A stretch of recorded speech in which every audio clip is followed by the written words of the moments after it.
যেখানে নূরের তৈরি ফেরেশতা যাইতে পারলো না, সেখানে মাটির তৈরি মানুষে যাওয়া সম্ভব? কোনো মতে সম্ভব? কোনো মতে সম্ভব না। এজন্যই মেরাজের ওয়াজ করলে নবীজির নূরের তৈরি স্বীকার করতে হবে। এজন্যই আমার ভাই সাহেবরা মেরাজের ওয়াজ করে না, এরা চলে বাদ দিয়া চলে। বলেন, যারা সত্যকে গোপন করে তারা নবীজির উম্মত হতে পারবে? যারা সত্যকে গোপন করবে তারা আহলে সুন্নাহ ওয়াল জামাতের লোক হতে পারবে না। আমি ওই দিক ফতোয়া দিচ্ছি না, আমি শুধু আকীদার কথাগুলো বললাম, আমি মূল পয়েন্টগুলো বললাম। রজব মাসের 27 তারিখে আল্লাহর হাবিব সাল্লাল্লাহু আলাইহি ওয়াসাল্লাম দয়াল নবীজি দিদারে ইলাহিতে মিরাজে গিয়েছেন। কথা ঠিক? বলেন কথা ঠিক? এই যে সামনে আসতেছে মহাপবিত্র বিশ্ব উরুস শরীফ, এই উরুস শরীফের পরবর্তী সময়ে কয়েকদিন পরে, দুই একদিন পরে লাইলাতুল মিরাজের অনুষ্ঠান। উরুস শরীফের পরে অনুষ্ঠান। আচ্ছা বলেন দাদা, দয়াল নবীজি মিরাজে গিয়েছেন ঘুমের ঘরে না জাগ্রত অবস্থায়? বলেন না, ঘুমের ঘরে না জাগ্রত অবস্থায়? আমাদের দেশের অনেক ভাইদের চিন্তাধারা এইরকম, অনেক ভাইদের মাথায় এইরকম ভূত চাপছে আর কি। তারা বলে দয়াল নবীজি মিরাজে গিয়েছেন ঘুমের ঘরে, স্বপ্ন জগতে। অনেকে বলে, খেয়াল করে শুনবেন, আমরা বিশ্ব জাকের মঞ্জিলে যাই, এনায়েতপুর সিলসিলার অনুসারী আমরা, ঠিক না?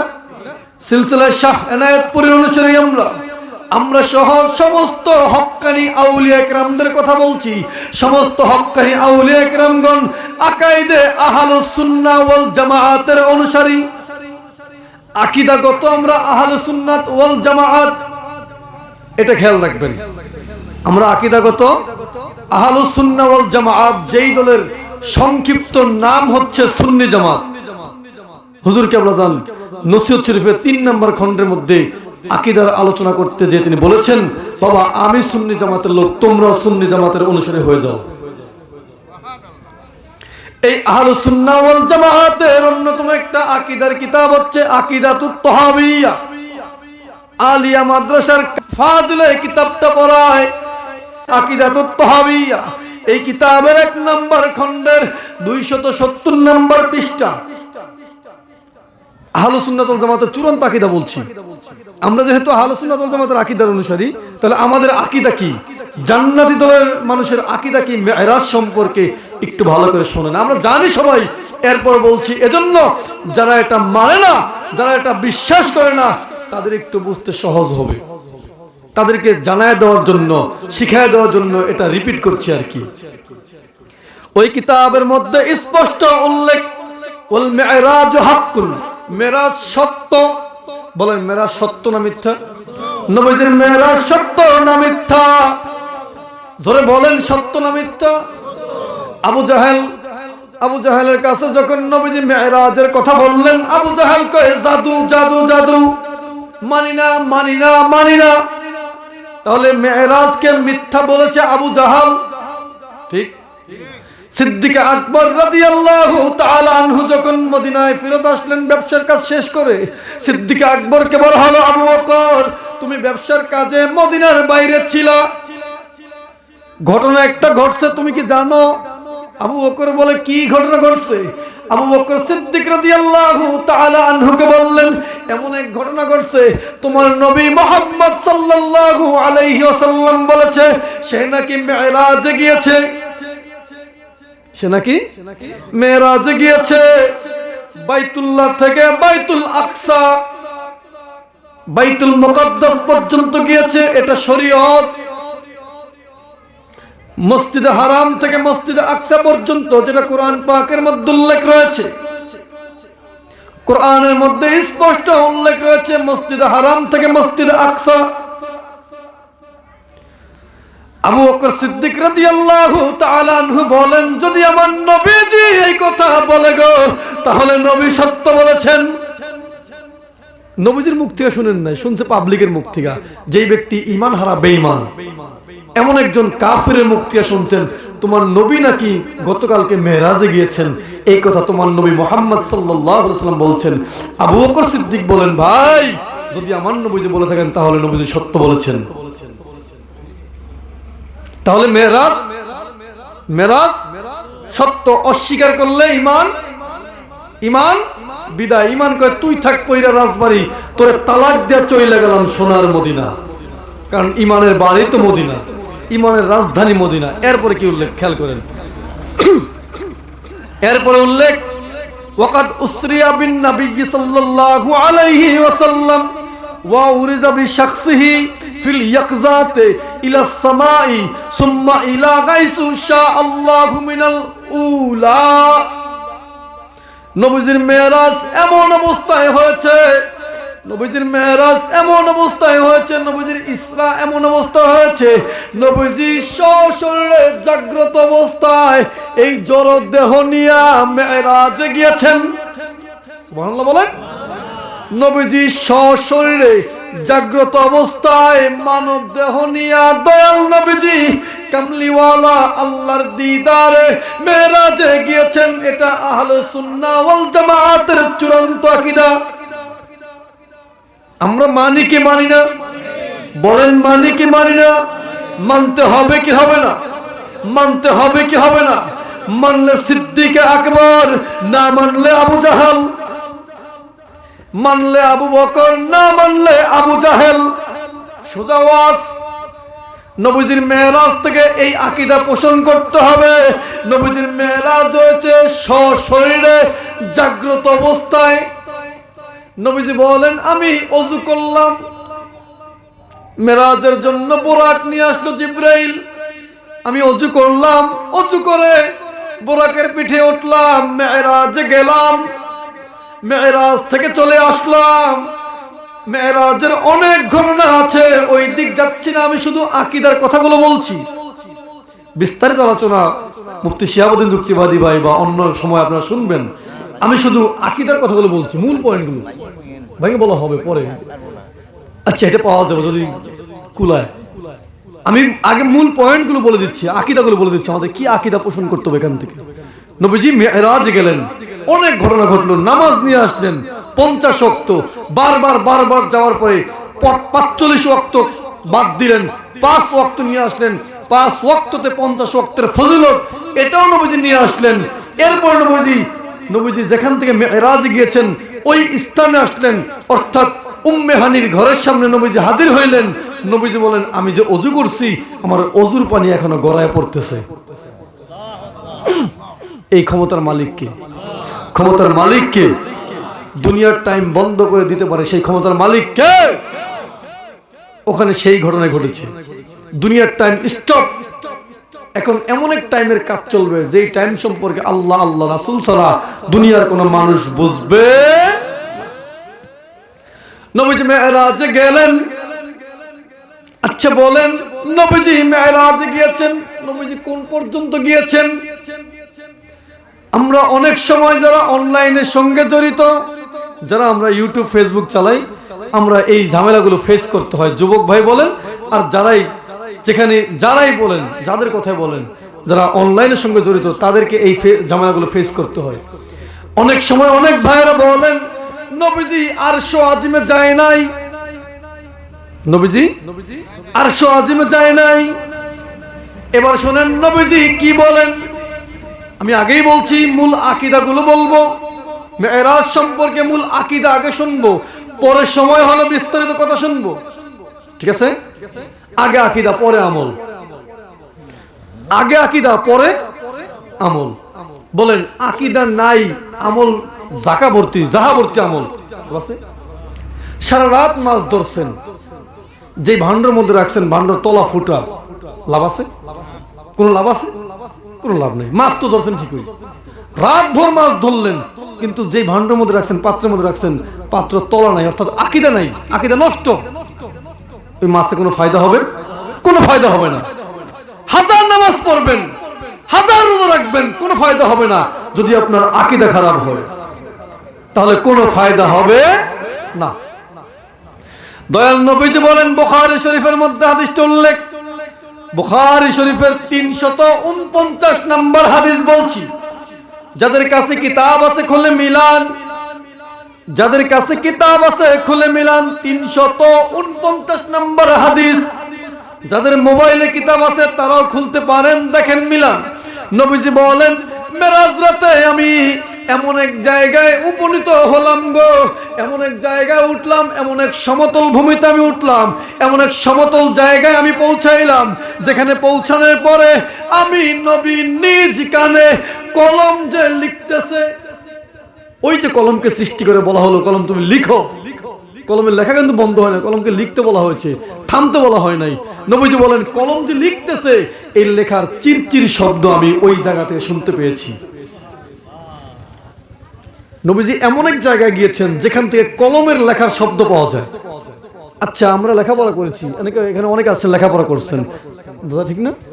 অনেকে আছেন লেখাপড়া করছেন, কেউ মাস্টার্স কমপ্লিট করা, অনেকে থাকতে পারেন, স্বাভাবিক। আবার অনেকে আছেন স্কুলের দ্বার পড়া যান নাই, স্বাভাবিক। এই যে লেখাপড়া আমরা করেছি, যারা লেখছি খাতা দিয়ে, খাতার মধ্যে কলম দিয়া, পেন্সিল দিয়া, যদি আপনি কি বলে এই যে বোর্ডে লেখেন, ব্ল্যাক বোর্ডে, তাইলে একটু শব্দ হয়, ব্ল্যাক বোর্ডে লিখতে গেলে একটু শব্দ হয়, কিন্তু কলম দিয়ে লিখতে গেলে শব্দ পাওয়া যায়, শব্দ পাওয়া যায়। নবীজি বলেন ওই যে কলম লিখতেছে, কলমের লেখার শব্দ আমি নবীজি ওই জায়গা থেকে শুনতে পেয়েছি। এবার আমরা শুনবো কলম কোথায় অবস্থিত। ওই যে কলম লিখতেছে আল্লাহর ওয়ার্ডারে, ওই কলমটা কোথায় অবস্থিত, কলম কোথা থেকে লিখে, আমরা এটা শুনবো। সহিহ বুখারী শরীফের মধ্যে হাদিস উল্লেখ, হাদিস নাম্বার 3194। কেউ হাদিস বললে সমস্যা, হাদিস বললে সমস্যা, হ্যাঁ? আমার নবী কামলিওয়ালার শানের কথা আজীবন বলবো, কে কি বললো দেখার সময়, দেখার সময় নাই। বুখারী শরীফের 3194 নম্বর হাদিস, দয়াল নবীজি কলমের অবস্থান সম্পর্কে বলতেছেন, ফাওকাল আরশ, আরশের উপরে কলম, আরশ আজিমের, আরশ আজিমের উপরে কলম থাকে, আরশ আজিমের উপরে কলমের অবস্থান, সেখান থেকে কলম লিখে। আর নবীজি বলেন এমন এক জায়গায় পৌঁছাইলাম যেখান থেকে কলমের লেখার শব্দ পাই। বলেন এই দুই হাদিস থেকে কি প্রমাণ হয় নবীজি আরশের উপরে গেছে কি যায় নাই? বলেন গেছে কি যায় নাই? যেহেতু নবীজি বলছেন আমি এমন জায়গায় গিয়েছি কলমের লেখার শব্দ পেয়েছি, আমার নবীজি বলেছেন কলম হচ্ছে আরশ আজিমের উপরে, তাহলে আরশ আজিমের উপর থেকেই নবীজি শব্দ পেয়েছেন। এখন যদি কেউ বলেন নবীজি আরশ আজিমে যায় নাই, বলেন সেই ব্যক্তি ঈমানদার না বেঈমান? সোজা সাপটা আওয়াজ, গ্রাম্য ভাষা বলে এক কথায় শেষ। মানলা আবু বকর না মানলা আবু জাহেল, হয় হ্যাঁ না হলে না, হয় হ্যাঁ না হলে না, ইয়েস অর নট। ইয়েস হলে আবু বকর, নট হলে আবু জাহেল, জাহান্নামী। এতে কোনো সন্দেহ? বলেন কোনো সন্দেহ? সন্দেহ করার কোনো সুযোগ তাও নেই। এবার খেয়াল করেন, এই হাদিসের ব্যাখ্যা করতে যে হাফিজ ইবনে হাজার আসকালানী রাহমাতুল্লাহি আলাইহি ফাতহুল বারি কিতাবের 13 নম্বর খণ্ডের 526 নম্বর পৃষ্ঠায় লিখেন, ফাওকাল আরশ, ওই যে হাদিস বলছিলাম না আরশের উপরে কলম, এখান থেকে ইমাম ইবনে হাজার আসকালানী হাদিসের ব্যাখ্যা করতেছেন। যিনি হাফিজুল হাদিস, যার লেখা কিতাব না পড়লে বুখারী শরীফ বোঝা সম্ভব না। বুখারী শরীফ কিনা লাইবেন 1000 টাকা দিয়া, 2000 টাকা কিনা লাইবেন, পড়ে নেবেন, বুঝবেন, অত হস্তা না। ওই কিতাব পড়তে হলে 26,000 টাকা খরচ কইরা ফাতহুল বারি কিতাব কিনা এরপরে পড়িরা বুখারী বুঝতে হয়, এত হস্তা না। 2000 টাকা দিয়ে বুখারী শরীফ কিনা লাইলাম, পড়িরা মুখস্থ করলাম, বুঝা লাইলাম, এত সস্তা না। ওই 26,000 ফাতহুল বারি কিনা ওইটা দিয়ে পড়িরা বুঝতে হয়, তার আগে বোঝা সম্ভব না। এই ফাতহুল বারি কিতাবের মধ্যে উল্লেখ স্পষ্ট এইভাবে উল্লেখ রয়েছে, আন্নাল লাওহা মাহফুজা ফাওকাল আরশ, কলম যেই জায়গায় লেখে ওই জায়গার নাম লাওহে মাহফুজ। কলম যেই জায়গায় অবস্থিত ওই জায়গার নাম লাওহে মাহফুজ। কলম যে জায়গায় অবস্থিত ওই জায়গার নাম লৌহে মাহফুজ। আর লৌহে মাহফুজটা কোথায়? ফাওকাল আরশ, আরশের উপরে। তাহলে এখান থেকে স্পষ্ট প্রমাণ হয়ে যায় নবীজি আরশ আজিমের উপরে মেরাজের সময় গিয়েছিলেন। তাহলে আমরা যেটা জানতাম আমরা ওটার পক্ষে আছি, ওটার পক্ষে আজীবন থাকতে চাই। ওটাই অরিজিনাল পথ, ওটাই ইসলামের পথ। এর বাইরে যা আছে সব জাহান্নামী, এর বাইরে যা আছে সব জাহান্নামী। একমাত্র আবু জাহেল ছাড়া, আবু জাহেল, আবু লাহাব, উতবা, সাইবা ছাড়া কেউ কখনো মেরাজকে অস্বীকার করতে পারে না। কেউ কোনোদিন নবীজি আরশ আজিমে গিয়েছেন এটার বিরুদ্ধে কথা বলতে পারে না। এটা আহলে সুন্নাহ ওয়াল জামাতের চূড়ান্ত আকীদা। যে মানবে সে জান্নাতি, যে মানবে না সে জাহান্নামী। সোজা ওয়াজ। খেয়াল করে শুনবেন। দাদা কষ্ট হচ্ছে, অনেক কষ্ট দিয়ে ফেলালাম, করা কথা বইলা তাই না? বলবেন ওই দিন তো নরমালি কথা বলেন প্রশ্ন উত্তর দেওয়ার সময়, আজকে কি লেগে করা কতক্ষণ? দাদা প্রশ্ন করলে প্রশ্নের উত্তর করা ভাষায় দেওয়া সম্ভব না। করা ভাষায় প্রশ্নের উত্তর দিলে প্রশ্নের উত্তর কেউ নেয় না। ঠান্ডা মাথায় প্রশ্নের উত্তর বুঝাইতে হয় ক্লাসের মতো, ঠিক না?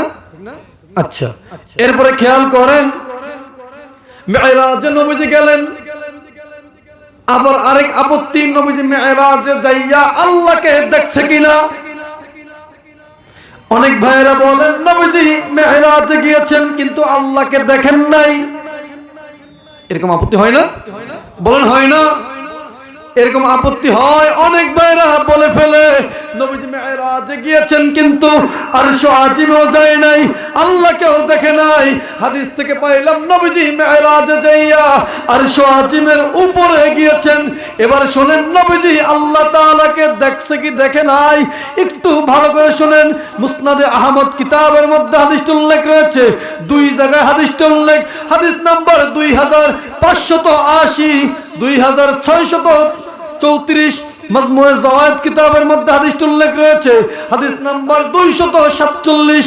যারা এই যে আজকে মেরাজকে অস্বীকার করে, মেরাজকে বিশ্বাস করতে চায় না, নবীজি আল্লাহকে দেখছে এটা মানতে চায় না, এদের পরিচয় দিচ্ছি। এরা নামাজের মধ্যে দেখবেন বারবার আল্লাহু আকবার, আল্লাহু আকবার, আল্লাহু আকবার। এরকম এক জাতি আছে না নাই? এরকম একটা উদ্ভট এক প্রাণী বের হয়েছে একদল। মানুষ না, এগুলো প্রাণী, এগুলো এক ধরনের উদ্ভিদ বের হয়েছে, এক ধরনের ভাইরাস বের হয়েছে। এরা মুসলমানদের নামাজ পর্যন্ত খেয়ে ফেলতেছে। সময় হলো ওই দিক কথা বলবো। এদের আরেকটু পরিচয় দিচ্ছি। নামাজের মধ্যে বারবার এরম করে আল্লাহু আকবার, আল্লাহু আকবার, আল্লাহু আকবার, বারবার হাত উঠায়, যাহাকে বলা হয় রাফউল ইয়াদাইন। হাদিসে নাই তা না, আছে। কিন্তু যেই নবী বারবার হাত উঠানোর কথা বলেছেন, বারবার হাত উঠিয়েছেন, অপর হাদিসে উল্লেখ রয়েছে ওই নবী নিজে এই আমল ছেড়ে দিয়েছেন। কেউ যেই কাজ নবীজি ছেড়ে দিয়েছে সেই কাজ করা যাবে? সম্ভব? যেই কাজ সাহাবীরা বলছেন নবীজি এই বারবার হাত উঠিয়েছেন, যে সমস্ত সাহাবীরা বলছেন, ওই সাহাবীরাই শেষ সময় আইসা নবীজির ওই আমলটা ছেড়ে দিয়েছেন। অর্থাৎ বারবার হাত উঠানোর আমলটা সাহাবীরাই বাদ দিয়ে দিয়েছেন। বলেন সাহাবীরা যেই কাজ বাদ দিয়েছেন সেটা করা যাবে? সেটা করা চলবে? চলবে না। একটা পরিচয়। দ্বিতীয়ত গায়রিল মাগদুবি আলাইহিম ওয়ালাদ-দাল্লিন। এরপরে কি? এরপরে কি? এরপরে সূরা ফাতিহার শেষে আছে আমিন। নামাজের মধ্যে আমরা আস্তে পড়ি না জোরে পড়ি? আমরা পড়ি আস্তে, কিন্তু ওই উদ্ভিদগুলো, ওই প্রাণীগুলো নামাজের মধ্যে জোরে করে আমিন। আছে না? দুইটা পরিচয়। আবার আরেকভাবে দেখবেন যদি এই কাজও না করে, আবার দেখবেন তারা ইমাম সাহেবের পিছনে দাঁড়াইছে আল্লাহু আকবার। বেড়া মানুষ নামাজে খাড়াইছে মহিলার মতো। আছে না? মসজিদে পাওয়া যায়। হ্যাঁ, একটা হাত বানছে এই জায়গা, আরেকটা বানছে এই জায়গা, আরেকটা বানছে এই বা। কেডা যে সঠিক আল্লাহ ভালো জানে। কে যে সঠিক, কার আমল যে সঠিক আল্লাহ ভালো জানে। বোঝা যায় এরা এই পুরো গ্রুপটাই ফিতনাবাজ, এই পুরো গোষ্ঠীটাই ফিতনাবাজের গোষ্ঠীরা। এদের বিষয়ে নবীজি 1450 বছর আগে ভবিষ্যৎবাণী করেছেন শেষ জামানায় এমন এক দল বের হবে, তারা এমন কিছু কথা বলবে যেই কথা তুমি শোনো নাই, তোমার বাপ দাদা কেউ শোনো নাই। তারা একটার পর একটা ফতোয়া ডেলিভারি দিতেই থাকবে। এদের থেকে সাবধান থাকবা, নবীজি বলে দিয়ে গিয়েছেন। নবীজি বলে গিয়েছেন, এই যে এদের কথা বললাম, এদের দলের নাম হচ্ছে আহলে হাদিস। তারা লা মাযহাবি, তারা কোনো মাযহাব মানে না, কোনো পীর মুর্শিদ তারা মানে না।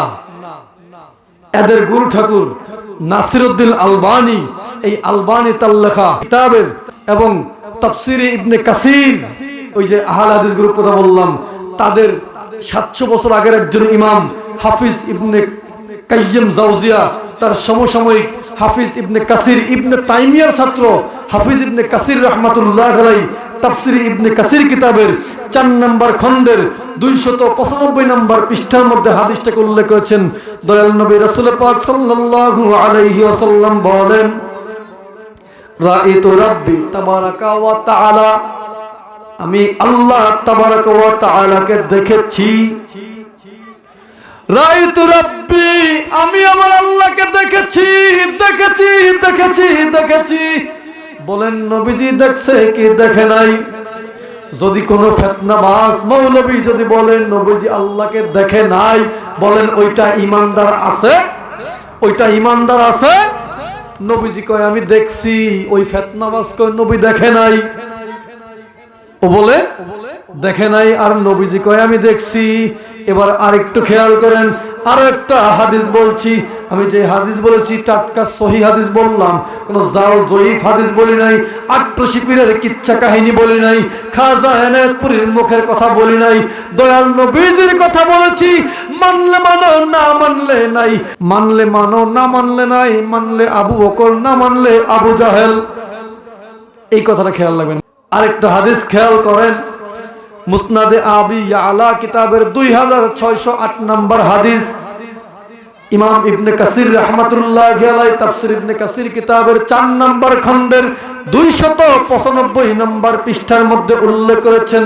হযরতে আব্দুল্লাহ ইবনে আব্বাস রাদিয়াল্লাহু তাআলা আনহুমা তিনি বলেন, ক্বালা রাসূলুল্লাহি সাল্লাল্লাহু আলাইহি ওয়াসাল্লাম, রাআইতু রাব্বি ফি আহসানি সূরাতিন, আমি আমার আল্লাহ, আমি আমার রব আল্লাহ তাআলাকে উত্তম সূরতে দেখেছি।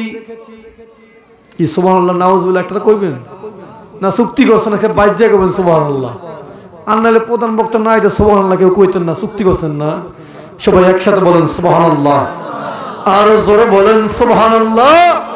নবীজি বলেন আমি আমার আল্লাহ, দয়াল আল্লাহ, মেহেরবান আল্লাহ, সৃষ্টিকর্তাকে উত্তম রূপে দেখেছি। আর আমার ভাই সাহেব বলেন নবীজি আল্লাহকে দেখে নাই। বলেন যেই ব্যক্তি বলে নবীজি আল্লাহকে দেখে নাই, সেই ব্যক্তি নবীর উম্মত, সেই ব্যক্তি নবীর উম্মত। আবু জাহেল অস্বীকার করছে, ইনিও অস্বীকার করতেছে, এই দুইটার মধ্যে কোনো পার্থক্য নাই। দুইটা হাদিস শুনলাম, দুইটা হাদিসই সহিহ হাদিস, টাটকা সহিহ হাদিস। একটা হাদিসকে বাদ দেওয়ার কোনো সুযোগ নাই। নবীজি মেরাজে গেলেন, আরশ আজিমের উপরে গেলেন, আল্লাহকে দেখলেন। এবার আরেকটা ফিতনা, আরেকটা সমালোচনা করবে, আরেকটা আপত্তি করবে। নবীজি মেরাজে গিয়েছেন, কয় তারিখ গেছেন কোনো নির্দিষ্ট নাই, আছে না? তারিখ বললেন না, আমরা কিতাব থেকে ফয়সালা নেব, আমরা দলিল জানবো।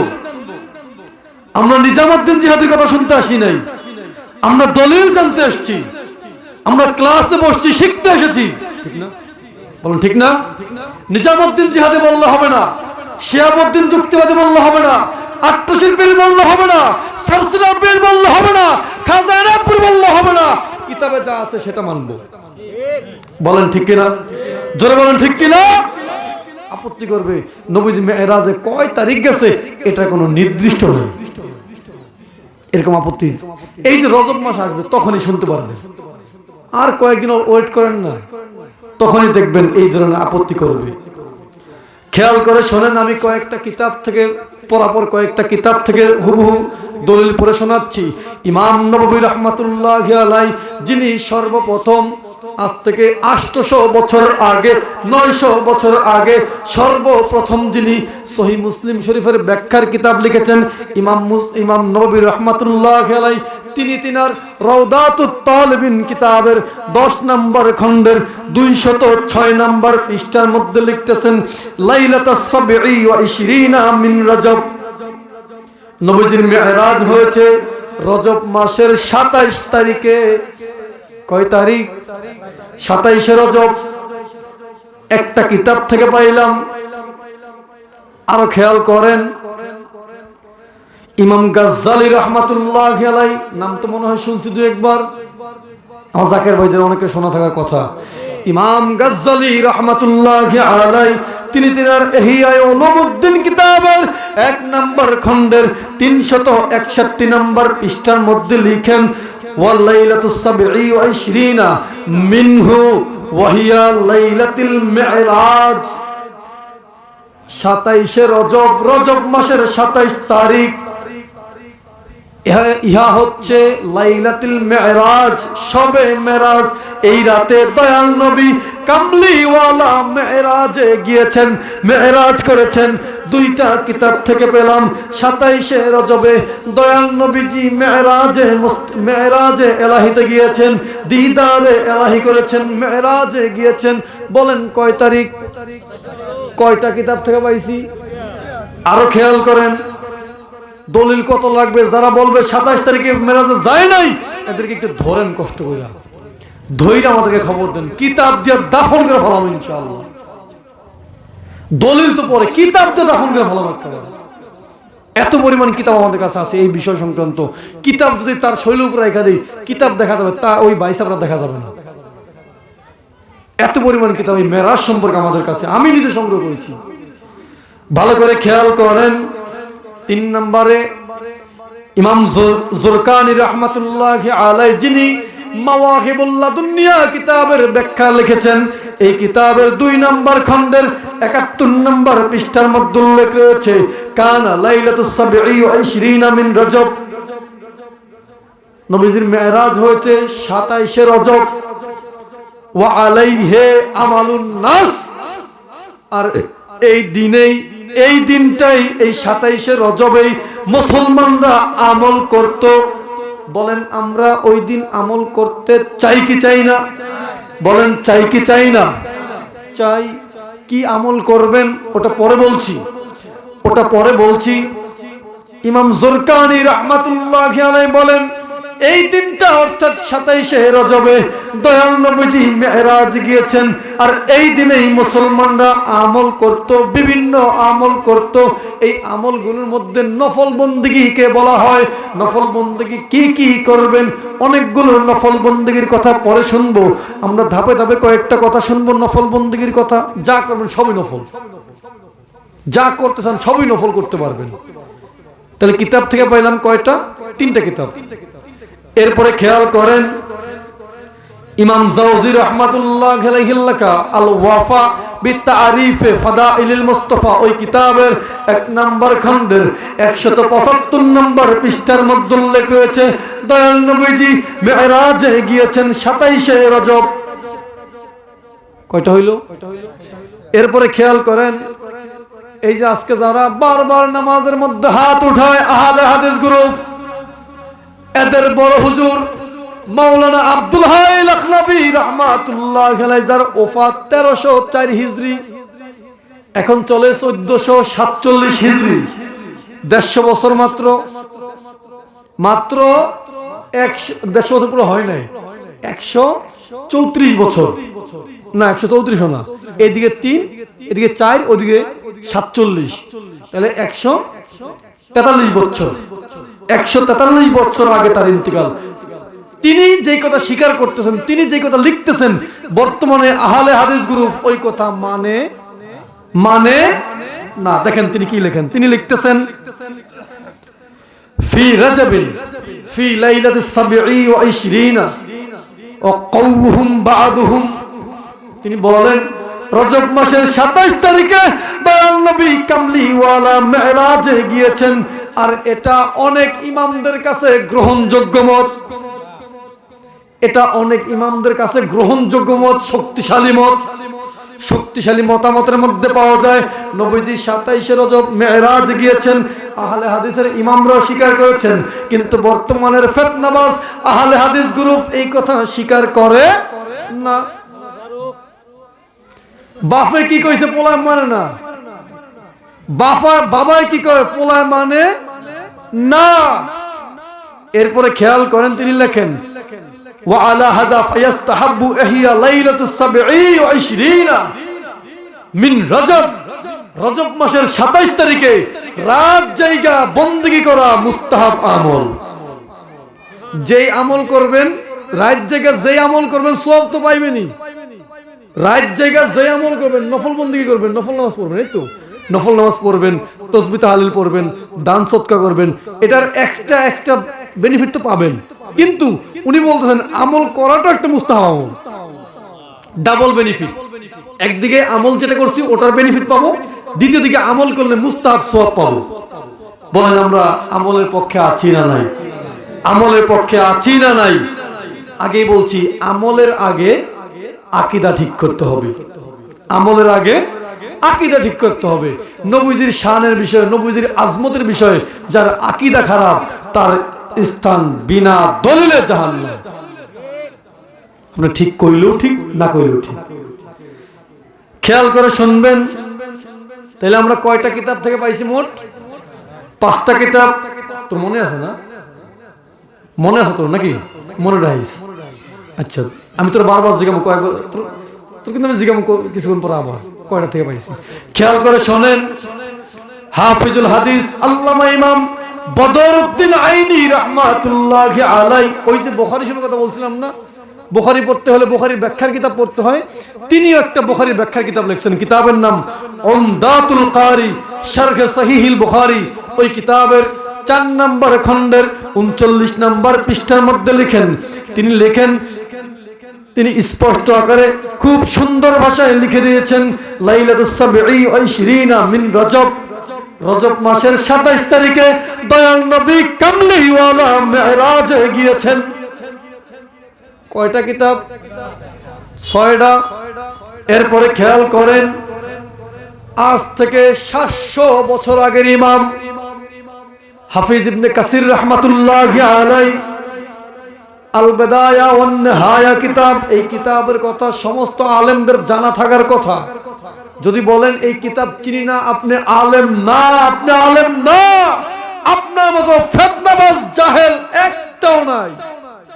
কারণ সমস্ত আলেমগণ হাফিজ ইবনে কাসিরের খেদমতের কথা জানেন। তিনি যে কিতাবগুলো লিখেছেন তার মধ্যে তাফসীর ইবনে কাসির অন্যতম এবং আল বিদায়া ওয়ান নিহায়া এই কিতাবটাও অন্যতম। এটা একটা ইতিহাসের কিতাব। এছাড়াও তিনি রিজাল শাস্ত্র সম্পর্কে, হাদিসের রাবীদের জীবনী সম্পর্কে কিতাব লিখেছেন, আত তাকমিল ফি জারহ ওয়া তা'দিল। এগুলো আলেমদের জানা থাকার কথা। অনেকে বলতে পারেন যে কি বলে বুঝতেছি না। আপনাদের বুঝতে হবে না, কিতাবের কথা বুঝতে হবে না, দলিল কয়টা থেকে দিচ্ছি ওটা বুঝলেই হবে। এগুলো আলেমদের জন্য বলছি। ইমাম ইবনে কাসির রাহমাতুল্লাহি আলাইহি তিনার খেদমত অস্বীকার করবে এমন কোন মায়ের পুত তামাম পৃথিবীতে জন্মগ্রহণ করে নাই আর করবেও না। এবার দেখেন হাফিজ ইবনে কাসির কি বলতেছেন। আল বিদায়া ওয়ান নিহায়া কিতাবের মধ্যে হাফিজ ইবনে কাসির রাহমাতুল্লাহি আলাইহি লিখেন, ইন্নাল ইসরা কানা লাইলাতাস 27 মিন রজব। নিশ্চয় নবীজির মেরাজ হয়েছে, নিশ্চয়। আচ্ছা, যেই কথার মধ্যে নিশ্চয় শব্দ আসে ওটার মধ্যে সন্দেহ করার কোনো সুযোগ আছে? আল্লাহ বাঁচাইলে নিঃসন্দেহে আগামীকাল আমি অমুক জায়গায় যাব, আল্লাহ বাঁচাইলে। বলেন এর মধ্যে কোনো সন্দেহের সুযোগ আছে? হাফিজ ইবনে কাসির বলেন নিশ্চয় নবীজির মেরাজ হয়েছে রজব মাসের 27 তারিখে। কয় তারিখ? জোরে কয় তারিখ? নিশ্চয় নবীজির মেরাজ হয়েছে রজব মাসের 27 তারিখ। কানা লাইলাতুস 27 মিন রজব, রজব মাসের 27 তারিখে দয়াল নবীজির মেরাজ হয়েছে। পাইলাম কমসে কম 7টা কিতাব থেকে। কয়টা? বলেন কয়টা? এইরকম শুনতে গেলে কয়েক ডজন কিতাব থেকে শুনাইতে পারবো, কয়েক ডজন কিতাব থেকে আমরা শুনতে পারবো গো। দয়াল নবী কামলিওয়ালা মায়ার নবী নূর নবী হুজুর কারীম সাল্লাল্লাহু আলাইহি ওয়াসাল্লাম দয়াল নবীজি 27শে রজবে মেরাজে গিয়েছেন। বলেন সুবহানাল্লাহ, আর জোরে বলেন সুবহানাল্লাহ। আমার অনেক ভাইয়েরা আছে যারা মেরাজের ওয়াজ করতে চায় না, আছে না? রজব মাসে খেয়াল করবেন মসজিদের মধ্যে জুমায় খুতবা দিবে, জুমার আলোচনায় মানে বললে খুব কম পাওয়া যাবে যারা রজব মাসে নবীজির মেরাজের ওয়াজ করে, খুব কম পাওয়া যাবে। কারণ আছে, কারণটা বলছি। এই যে যারা নবীজির মেরাজের ওয়াজ করতে চায় না, এদের মূল টার্গেট, এদের অনেকের বক্তব্য আপনার আমার নবী কামলিওয়ালা মাটির তৈরি মানুষ না, মনে হয় কয় না, আমরা শুনি না মনে হয় ফতোয়া এরকম না? এরকম ফতোয়া আছে না নাই? বলেন আছে না নাই? যদি আপনি মেরাজের ওয়াজ করেন তাইলে আপনাকে নবীজির নূর এটা স্বীকার করতে হবে, নবীজির জিসিম মুবারক নূর এটাও স্বীকার করতে হবে, নবীজির নূরের তৈরি এটা আপনাকে স্বীকার করতে হবে মেরাজের ওয়াজ করলে। তার কারণ নবীজি বলেন, জিবরাইল আমিন আমাকে যখন নিয়ে গেলেন এমন এক জায়গায় নিয়ে ছেড়ে দিলেন, আমি বললাম ভাই জিবরাইল তুমি আমার সাথে চলো। জিবরাইল বলেন হুজুর এটা সিদরাতুল মুনতাহা, এখানে আমার লাস্ট বর্ডার, এখান থেকে তিল পরিমাণ সামনে আগাইলে আমি জিবরাইলের 70,000 নূরের পাখা আল্লাহর নূরের তাজাল্লিতে জ্বলে পুড়ে ছাই হয়ে যাবে। এমন এক জায়গা, এমন এক তেজ ওখানে গেলে, এমন এক তাজাল্লি, এমন একটা পাওয়ার ওই জায়গার পরে, ওই বর্ডারের পরে। জিবরাইল বলেন হুজুর আমি জিবরাইল যদি একটু সামান্য পরিমাণ যদি সামনে আগাই 70,000 নূরের পাখা সব পুরে ছাই হয়ে যাবে। হুজুর আমি যাইতে পারবো না। হুজুর এবার আপনি যান। আচ্ছা বলেন, যেখানে নূরের তৈরি ফেরেশতা যাইতে পারলো না সেখানে মাটির তৈরি মানুষে যাওয়া সম্ভব? কোনো মতে সম্ভব? কোনো মতে সম্ভব না। এজন্যই মেরাজের ওয়াজ করলে নবীজির নূরের তৈরি স্বীকার করতে হবে। এজন্যই আমার ভাই সাহেবরা মেরাজের ওয়াজ করে না, এরা চলে, এরা চলে, বাদ দিয়া চলে। বলেন যারা সত্যকে গোপন করে তারা নবীজির উম্মত হতে পারবে? যারা সত্যকে গোপন করবে তারা আহলুস সুন্নাহ ওয়াল জামাতের লোক হতে পারবে না? আমি ওই দিক ফতোয়া দিচ্ছি না, আমি শুধু আকীদার কথাগুলো বললাম, আমি মূল পয়েন্টগুলো বললাম।